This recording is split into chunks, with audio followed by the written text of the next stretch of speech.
मोदी जी देख लीजिए आप भी अमित शाह जी, आप ही के नेता आपके यूसीसी के सियासी गुब्बारे की हवा निकाल रहे हैं। जिस यूसीसी को सदन के भीतर सीना ठोक कर आप देश की जनता से वोट मांग रहे थे, आप ही के एक नेता ने बता दिया कि बीजेपी की कथनी और करनी में कितना फर्क है।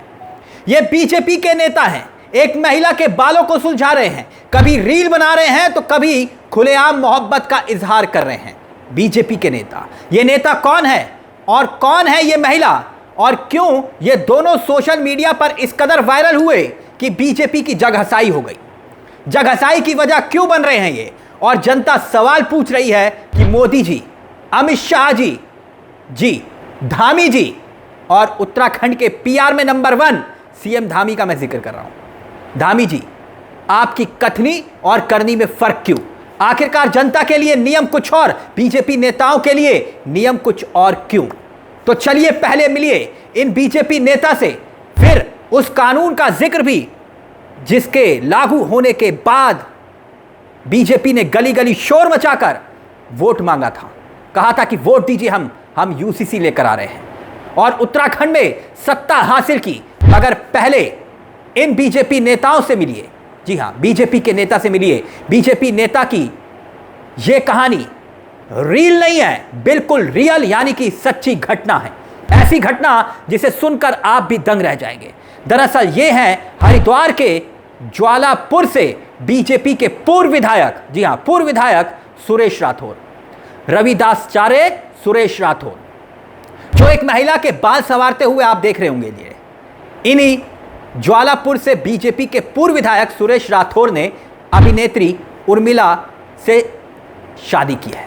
उर्मिला को अपनी पत्नी स्वीकार किया है। पत्नी स्वीकार किया मतलब मैं बताता हूं आगे।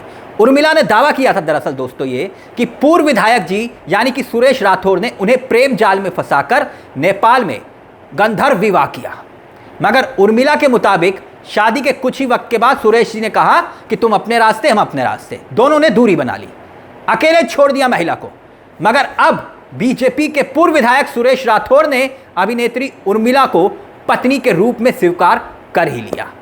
यानी आप कहेंगे कि भाई उर्मिला का मिशन सिंदूर जीत गया, बात खत्म हुई। नहीं, यहां कहानी खत्म नहीं हुई दोस्तों, यहां कहानी शुरू हुई। अब आगे सुनिएगा बवाल की वजह क्या है। उत्तराखंड में यूसीसी कानून लागू है, यूसीसी लागू है। कोई भी व्यक्ति, इस कानून के मुताबिक कोई भी व्यक्ति दूसरी शादी नहीं कर सकता। लेकिन उत्तराखंड के पूर्व बीजेपी के विधायक सुरेश राठौर ने अपनी पहली पत्नी के रहते हुए अभिनेत्री उर्मिला से दूसरी शादी रचा ली। इतना ही नहीं, बताया यह भी गया कि ऑन रिकॉर्ड उर्मिला भी विवाहित है और पूर्व विधायक उनके दूसरे पति हैं। यानी सुरेश राठौर भी शादीशुदा और उर्मिला भी शादीशुदा।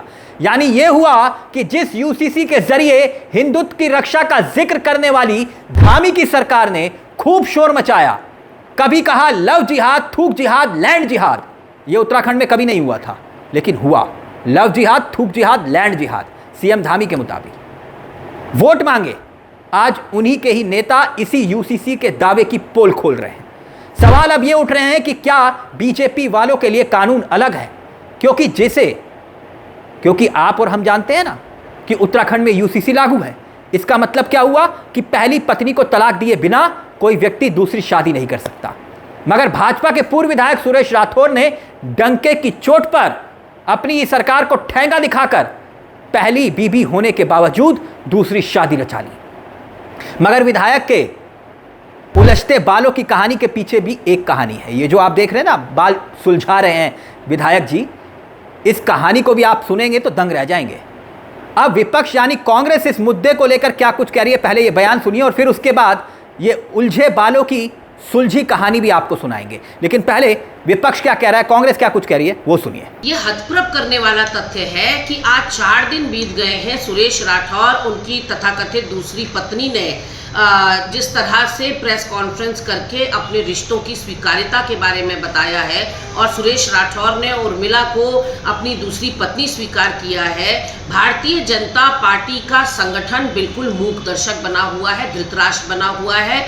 कोई भी बयान उनकी तरफ से जारी नहीं किया गया है, क्योंकि जो सुरेश राठौर ने किया है वो यूसीसी के प्रावधानों का सीधे सीधे उल्लंघन है और यूसीसी के अनुसार वो क्राइम है। तो होता यह है कि पिछले साल मई के महीने में नेताजी का यह वीडियो वायरल होता है, जिसे हम आपको दिखा रहे हैं, बाल सुलझाते हुए, जिस वीडियो में बीजेपी नेता महिला के बाल संवारते हुए दिखाई दे रहे हैं। जैसे कि आप इन तस्वीरों में देख भी सकते हैं, हर गली हर चौराहे पर नेताजी का यह वीडियो जनता तक पहुंच गया, वायरल हो गया। नेताजी भनभनाते हुए सामने आए, गुस्से में आग बबूला होकर सफाई देने लगे।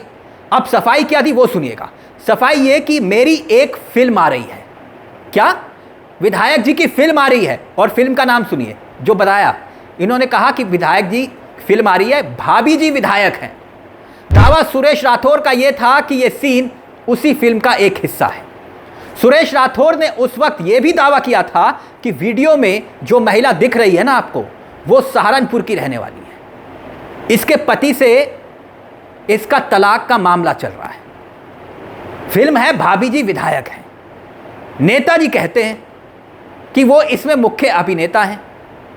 मगर दिलचस्प बात यह रही कि फिल्म में भी नेताजी बोले कि मेरा नाम सुरेश राठौर ही है ना गजब कहानी। मगर जिंदगी के इंटरवल के बाद यह पता चला कि कहानी कुछ और थी। विधायक जी जिसे फिल्मी कहानी बता रहे थे वो रियल लाइफ का हिस्सा थी। यानी विधायक जी कह कुछ और रहे थे, हो कुछ और गया। यकीन नहीं होता तो विधायक जी का पुराना बयान आपको सुनाता हूं। पूर्व विधायक सुरेश राठौर तब क्या कह रहे थे वो भी सुनिए। महिला जो है उर्मिला शर्मा, जो मुकेश शर्मा की पत्नी है, वो जानबूझकर मेरे को बदनाम कर रही है, मेरे नाम का प्रयोग करती है। मेरी अपनी आईडी के ऊपर किस हैसियत के साथ वो उर्मिला सुरेश राठौर पूर्व विधायक ज्वालापुर लिखती है। मैंने इसकी शिकायतें भी की हैं, उसके ऊपर कानूनी कार्रवाई होनी चाहिए। अगर कहीं कोई शादी करती, वो आज तक उसका तलाक नहीं हुआ, मेरा तलाक नहीं हुआ। हिंदू रीति रिवाज के अनुसार जब तक कोई व्यक्ति या पति पत्नी हो, उसका तलाक ना हो, तो दूसरी शादी करना संभव नहीं है। इस तरह के मिथ्या आरोप लगाकर मेरी सामाजिक छवि, मेरी राजनीतिक छवि को जो दुष्प्रचार करके खराब करने का काम किया जा रहा है, मैं शासन प्रशासन से अपील करूँगा, मीडिया कर्मियों से ये निवेदन करूँगा कि ऐसे कृत्य करने वाले लोगों को जो गिरोह बनाकर इस तरह के कृत्य कर रहे हैं, उनके विरुद्ध कार्रवाई की जानी चाहिए। वैसे आपको बता दें कि ये वही उत्तराखंड है जिसे बीजेपी आलाकमान ने हमेशा अपनी प्रयोगशाला की तरह इस्तेमाल किया, और उसी प्रयोगशाला के रूप में एक प्रयोग किया यूसीसी को लेकर, यूनिफॉर्म सिविल कोड। और अब उसी का जिक्र बार बार किया जाता है। मगर यह बदलाव अब चुनौती लेकर आया है। यह बदलाव एक चुनौती लेकर आया है। यूनिफॉर्म सिविल कोड लागू करके मोदी, अमित शाह और सीएम पुष्कर सिंह धामी ने बदलाव लाने का जो दावा किया था, बीजेपी के पूर्व विधायक सुरेश राठौर ने उसी दावे की पोल खोल दी, उसी दावे को खुली चुनौती दे डाली।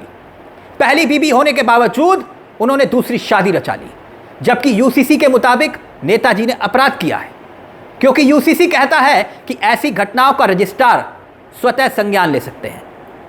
स्वतः संज्ञान यानी आपको शिकायत करने की जरूरत नहीं है, रजिस्ट्रार स्वतः संज्ञान ले सकते हैं।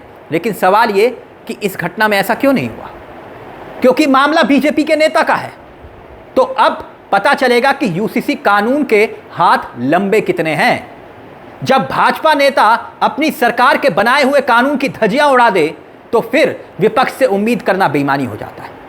यानी अब मोदी के द्वारा चुना गया उत्तराखंड का इंजन यूसीसी को ज्वालापुर में लागू ना करवा पाना संपूर्ण उत्तराखंड के जरिए देश में संदेश क्या देगा? क्या सत्ता का संरक्षण बढ़ा या संविधान की मर्यादा बढ़ी? क्योंकि कानून लाना तो आसान होता है जनाब, लेकिन उसे बराबरी से लागू करना असली परीक्षा यही होती है। तो सवाल उठ रहा है कि क्या एक ही कानून दो मापदंड से चलेगा? मोदी जी, जनता पर सख्ती और नेताओं को छूट, क्योंकि अगर नियम नेताओं पर नहीं चलते तो फिर वो नियम नहीं कहलाते, उसे नाटक कहा जाता है। दोस्तों, इस वीडियो में फिलहाल मेरे साथ इतना ही, लेकिन चलते चलते एक दरख्वास्त, अगर आपने हमारे इस चैनल को सब्सक्राइब नहीं किया तो प्लीज सब्सक्राइब कर लीजिएगा, क्योंकि ये मंच आप ही का मंच है। मुझे तिलक चावला को दीजिए इजाजत। नमस्कार, जय हिंद, जय भारत।